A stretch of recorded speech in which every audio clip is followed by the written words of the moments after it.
Hello, everyone. I'm John Clarke, and today our guest is Boyd Browning. Boyd is the president and chief executive officer of Fasig Tipton, North America's oldest thoroughbred auction company. And Fasig is about to hold its 103rd sale in Saratoga, which is really something.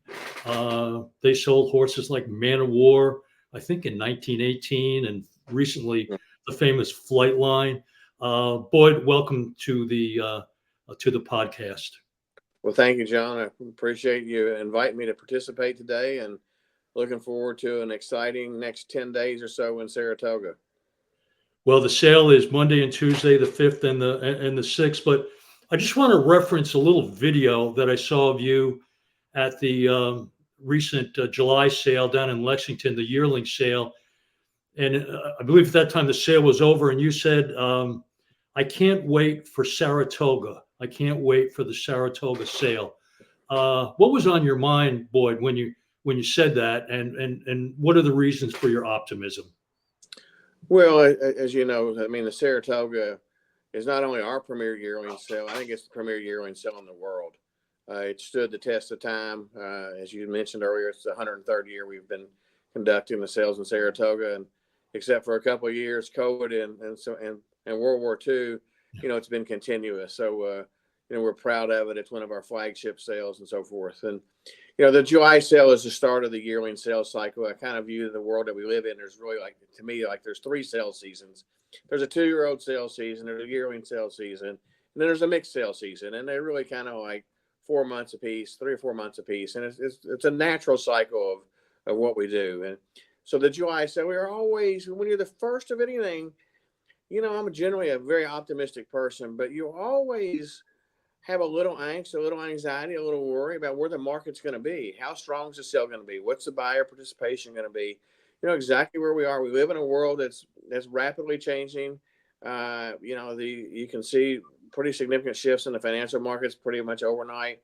And what we do, the horse sales business is really not a rational economic model. It's based mainly on psychology and the whims and wishes of people that want to participate. So I was a little worried, as I always am in July, kicking off the sales year. And we were honestly just thrilled with the support and the participation we had in the July sale.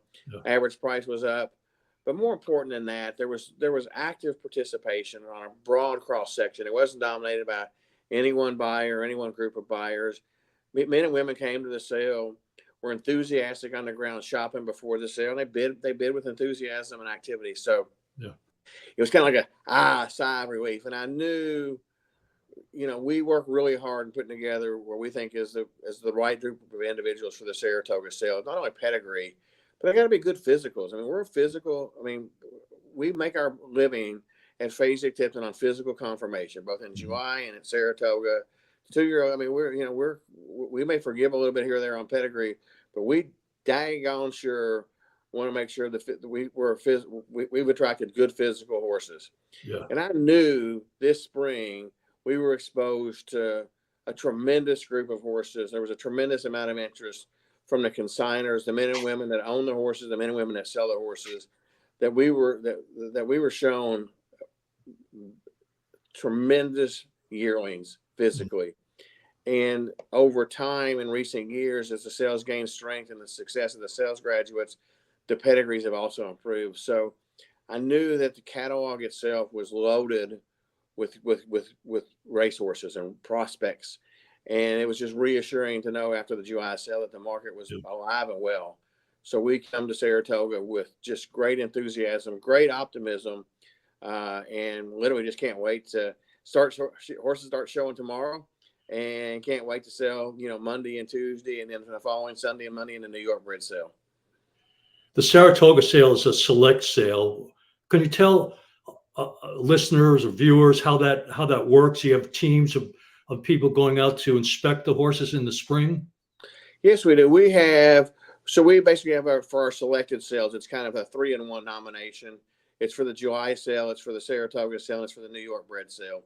And people can kind of identify a preference. And every year we'll get about 2,500 yearlings submitted to us.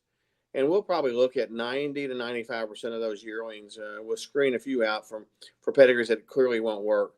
But during March, April, and the early part of May, we'll have 3 or 4 teams. Literally, I'm not going to say going all over the United States because it's really there's areas of concentration. Kentucky, New York, Florida, being the predominant places where the yearlings are located. But we'll have, as I said, 3 or 4 teams. Basically looking at horses from 7:30, 8 o'clock in the morning till 5 or 6 o'clock at night, 5 or 6 days a week to try to identify and grade them and find the horses that we think fit. Everyone that you accept doesn't necessarily come.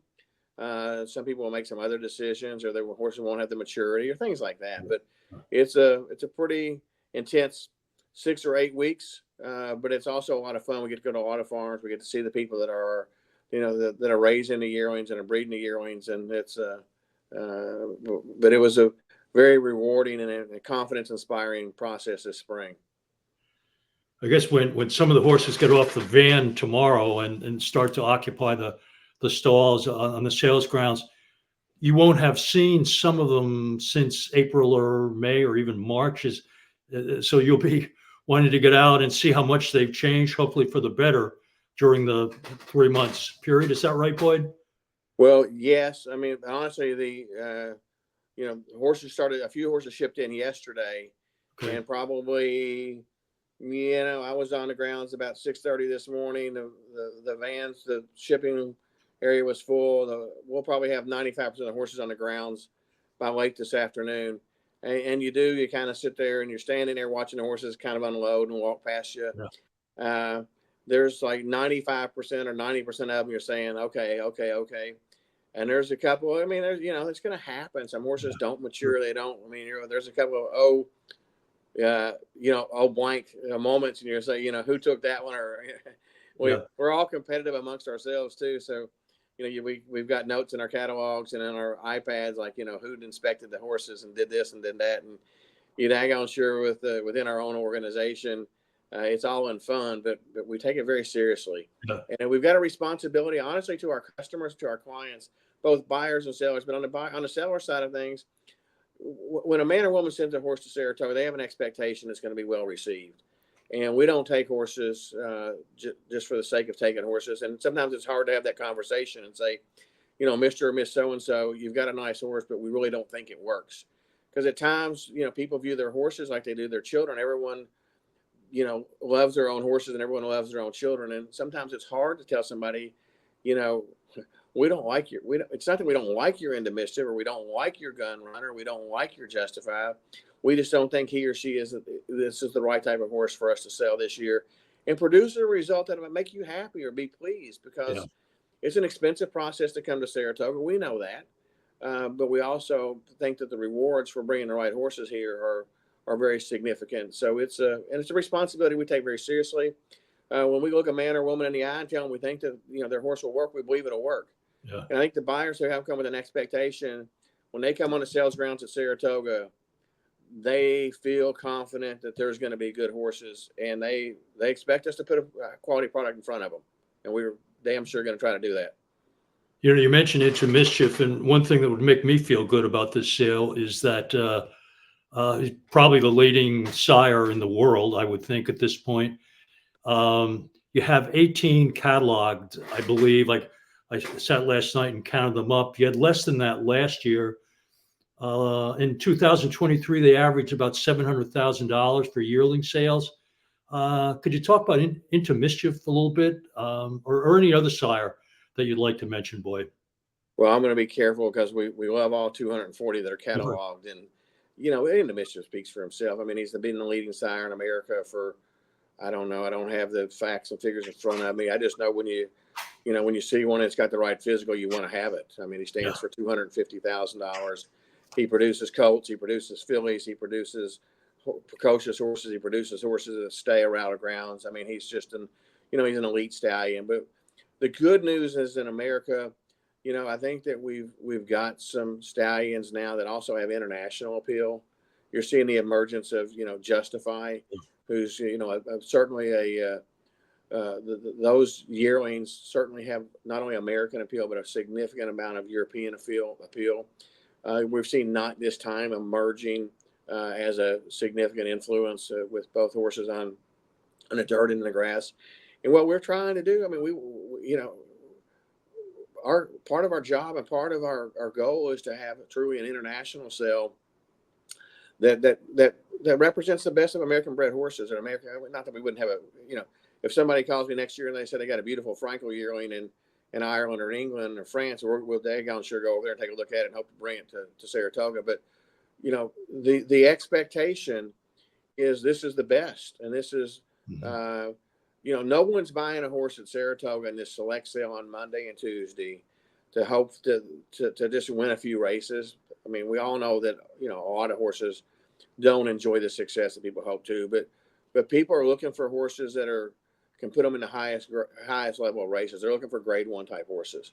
And we've been fortunate, and we're really lucky this year to have just an unbelievable group of sales graduates out there. Literally 5 of the most valuable colts in the United States are all sales graduates. I wish I could say that it was purely, you know, it's because we do such a great job. But it's the men and women sending us those type of horses, and the buyers, the right type of buyers are buying those type of horses. It's a combination of all those factors. But success begets success also. And when a man or woman has a really good experience, they've got a Saratoga sales graduate that's, you know, a grade 1 winner, and they've syndicated him or they're going to stand him for a lot of money, sure makes them want to come back to Saratoga. Yeah. And we welcome them with open arms. And as I said, we've been very fortunate to have a great run of sales graduates in recent time. And, you know, we sure hope and expect that to continue given the quality of horses we're selling last year, 2022. And I'm confident that there's going to be some major horses that are going to be graduates of the 2024 Saratoga sale. When we're talking in 2026, I think hopefully I'm going to be able to say, John, I told you we were going to have a bunch of runners come out of this sale, and I feel good about it. Well, to move from the Saratoga sale where you actually get to where there's a sales grounds involved and you get to walk around and look at the horses, in 2022, Fasig initiated a digital sale. And I guess one reason I'm not an industry executive is because I thought to myself, how's that going to work?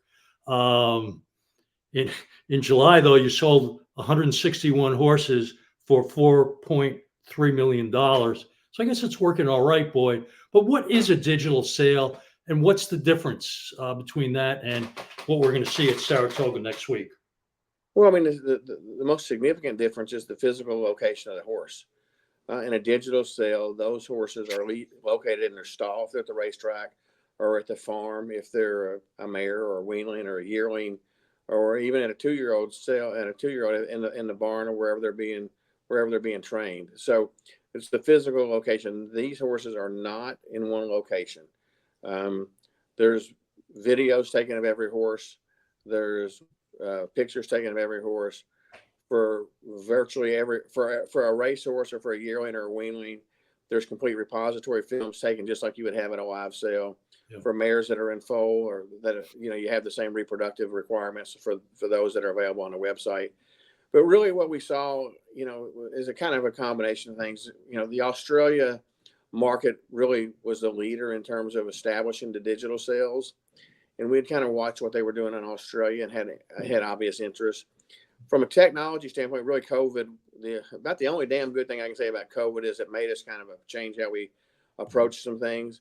And we obviously had to offer online bidding for people who either weren't comfortable being on a sales grounds or didn't want to be in a crowd. And that really kind of led us to the advent of creating a digital marketplace for us. It was important for me and for our team to find the right person to kind of head that up. And Leaf Aaron came on board and is in charge of that, and is a horseman, has been involved in the business for many, many years, and has, you know, understands the marketplace and understands horses. But it's really a collective effort. You know, there's a time and a place to sell every horse. You know, I think we've seen clearly a couple of trends that are apparent in the digital marketplace. It's a great place to sell racehorses. Yeah.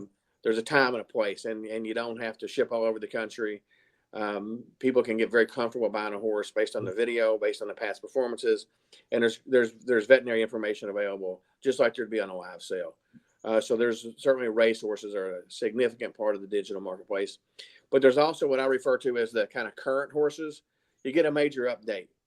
You have something that's happening that makes you want to, you don't want to wait till November, or you don't want to wait till August to the yearling sale, and there's some lead time associated with virtually all with a live sale.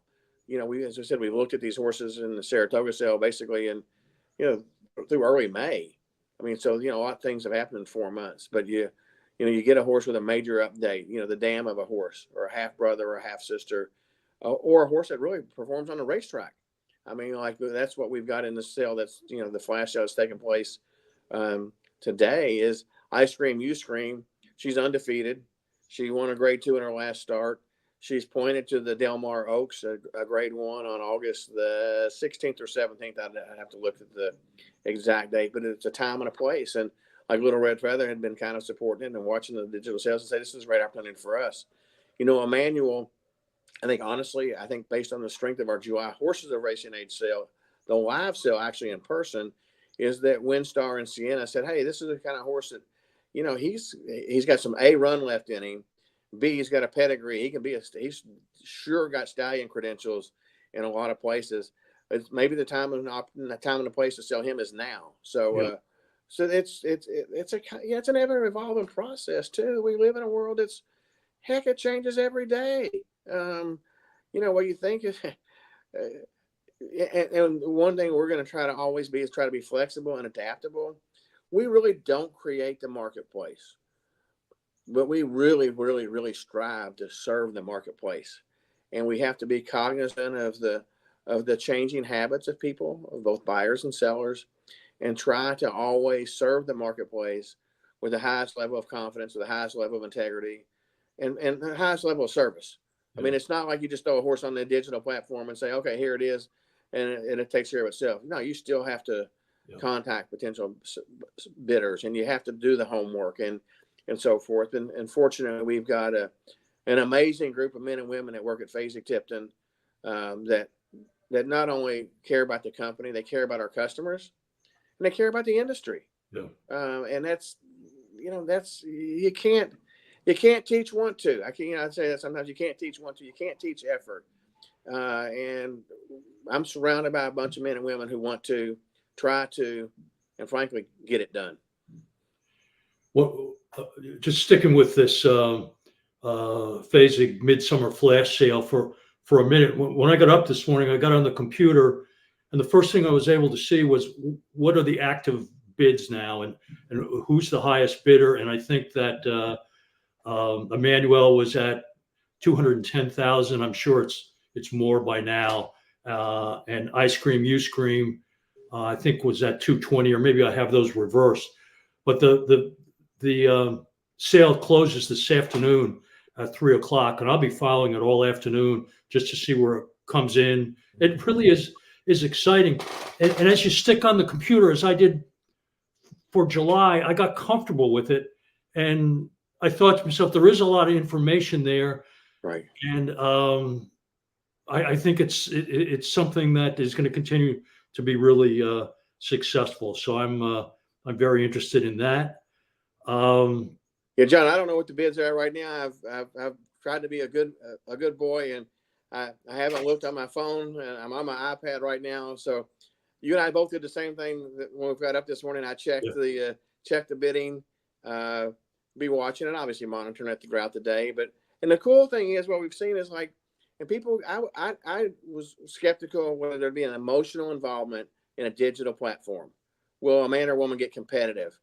And what we've seen is, particularly I like the way we get, the horse can go into overtime if there's a bid in the last 2 minutes. The bidding's extended 2 minutes.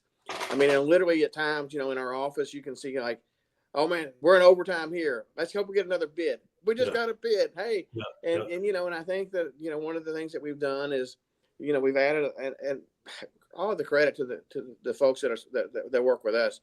They said we want to use Jesse Ury and our announcers to kind of jazz up the digital sales and provide commentary. And I was like, that's the dumbest damn idea I've ever heard in my life.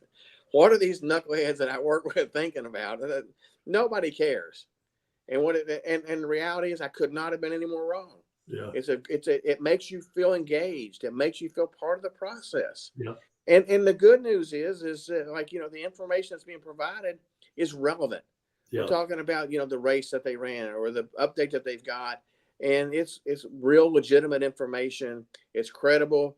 It gives you confidence. Yeah. And that's what the whole auction process is providing confidence to the man and woman selling the horse and to the man and woman buying the horse, is make them feel confident in what they're doing. Well, let's shift back to the Saratoga sale just for a minute because I want to ask you about complexity. Complexity, you're offering a share in complexity. The stallion, first year horses for 2-year-olds this year, stands at Airdrie stud. And I guess I have to start by asking you, what is a share? Well, share is simply a fractional interest. Like in this situation, complexity, he is syndicated into 40 shares. So this is basically you have an opportunity to own 2.5% of complexity. Now, each stallion agreement in the syndication is slightly different, but for all practical purposes, you own 2.5%. When the highest bidder will own 2.5% of complexity. Okay. You can either, as a shareholder, you can breed your mare. If you own a share, you don't have to pay a stud fee because you can breed your mare based on that fractional interest. There's also, generally speaking, and particularly on a horse like complexity, there will be a bonus pool because there'll be more than 40 mares bred, and there will be some breeding rights associated with that. But let's say there's 50 to 55 seasons associated with the shares and breeding rights, and there's 110 mares that get in foal. So that other 55 mares creates what we call is what is known as a pool, and that pool will be evenly divided amongst the shareholders.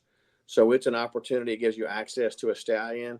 It really is a lot of economic value if you think the horse is going to continue to appreciate in terms of his stud fee. If that stud fee goes up, the value of that share obviously goes up. And we sold a Noctis timeshare last year. It brought $2 million. Yeah. And as complexity began to, really kind of, they started running. And guess what? So you'd rather be lucky than good, and luck's a big part of what we do. Yeah. Complexity. Just today's update is he had a stakes winner in Europe today. So not only is he, having runners in America, had a very impressive winner in Europe today. So it's just trying to serve the marketplace. Airdrie, Brett Jones. I mean, his father, Brereton Jones, was, and a bigger than life figure in many ways, not only in the horse industry, but in, as the former governor of Kentucky, but established Airdrie as a, significant, stallion operation and a fine farm. And, Barry passed last year, and Brett and his team, Ben and the team there does a fantastic job. They were well trained, and they are going to continue to do a fantastic job. And it just kind of, there's a time and a place. Yeah. And if we weren't going to do it, if we didn't have a sale coming up, why? But it was really an opportunity, with complexity, having 2 really impressive horses at Saratoga to kind of showcase him. We probably would have said, "Hey, Brett, let's do it. Let's put a share on the digital platform." But we knew it was going to have the right people on the sales grounds. It's kind of an opportunity to showcase him, and it's an opportunity. Just there's no magic in what we do. It's just you try to find things that make it creative and make it fun and make it interesting. And I think there'll be a ton of interest in this complexity share that sells at the start of the sale on Tuesday night.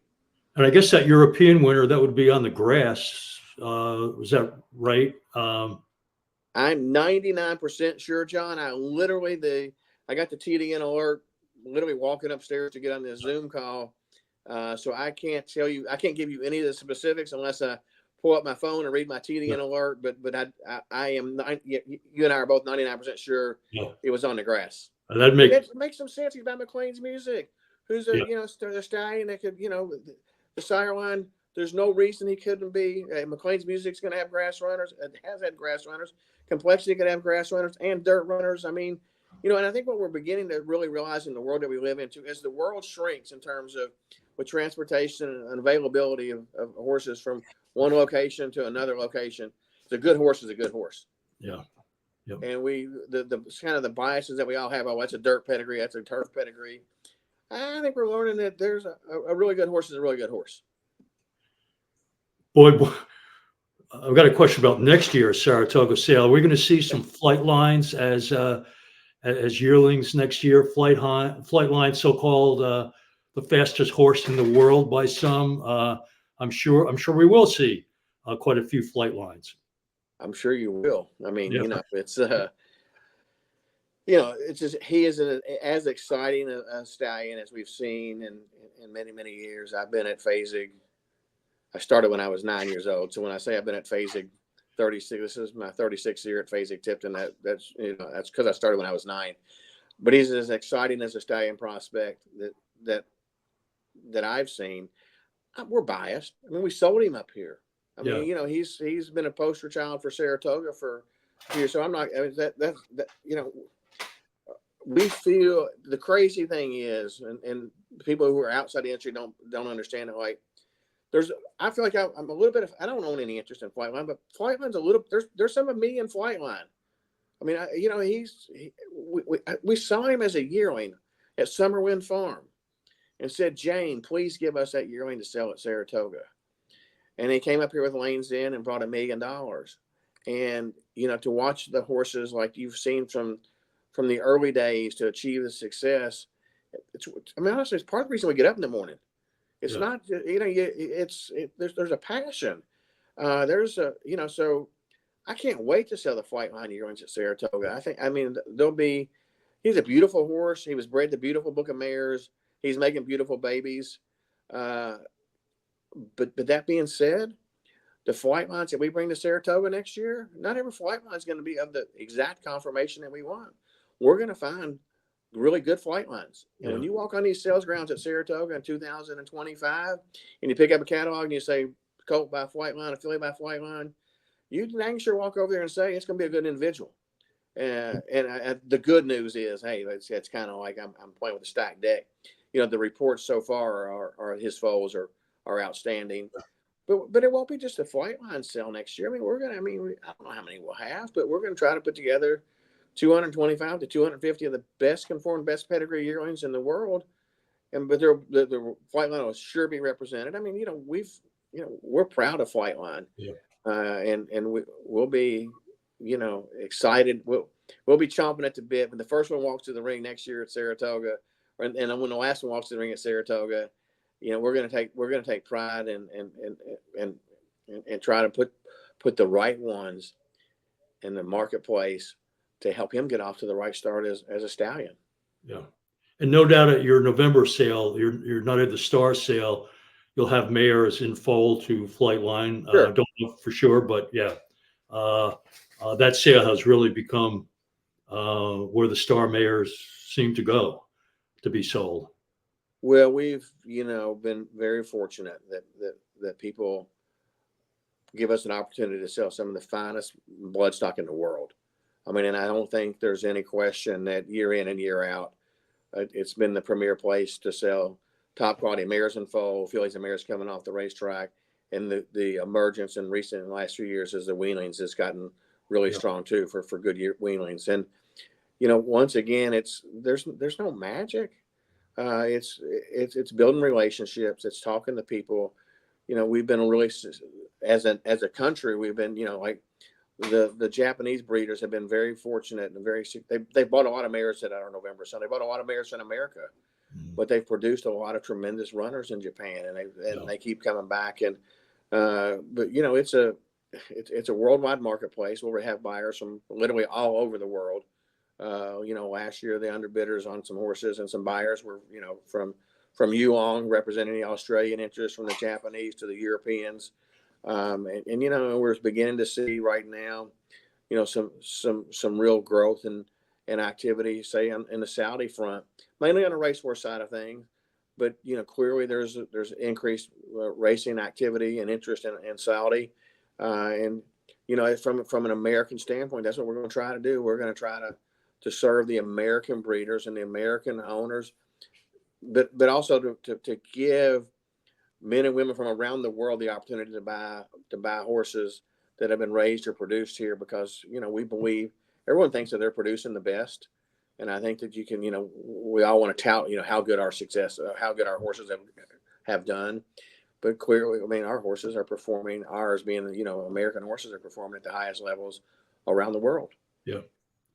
Boyd, it's great to have you on. Before we let you go, any last word for us? We haven't mentioned the New York sale. I'll close with that, but I'll give you a final chance to make a comment. Well, no, I'm glad you brought up the New York bred sale. It used to be a state bred sale that was kind of, I'm not going to say a second class sale or second tier sale, but it wasn't a major sale. And given the quality of horses that are being bred in New York, and given the quality of the program, the New York bred sale, which will be held on the following Sunday and Monday, I'm in trouble because I'm not going to know the dates. I believe it's the 11th and the 12th. 300 yearlings catalog there, all registered New York bred, or all eligible to be registered New York breds. That once again, what's happened in New York due to the quality of the program, racing's great and the breeding's great. And frankly, it's going to get better. There's another bump coming in 2025 for New York breds on the racetrack. So the smart men and women are going to buy these yearlings on next weekend and look really smart when they're running for significantly more money again in 2025. But I guess what I would say on the New York bred sale, it goes to show you what can be accomplished when you have the collective effort of NYRA, of the New York breeders, and we're just a small part of that. But when people work together for the betterment of the big picture, great things can be accomplished. And this New York bred sale is going to be fantastic. Yeah, the race, the quality of horses is great. Not only that, I mean, New York breds are winning literally around the United States and around the world. So you can compete at the highest levels, but it's also nice to have state bred races that you can run in as well. And we're going to feature, just in closing, I'll say we're going to feature the New York bred sale next week on our podcast. We're going to have Colin Brennan, outstanding young horseman from a racehorse family, be on the podcast on August the 8th. Boyd, thanks very much. We've got a great weekend ahead of us. Hall of Fame, Whitney card, and then, of course, the Saratoga sale on Monday and Tuesday. So see you on the sales grounds. All right, John, thank you. Appreciate having the opportunity to be on. We got plenty of action getting ready to come up with the next 10 days, 2 weeks. So we're looking forward to it. I'm an action junkie. Okay. All right. Sounds good. Bye-bye. Thank you.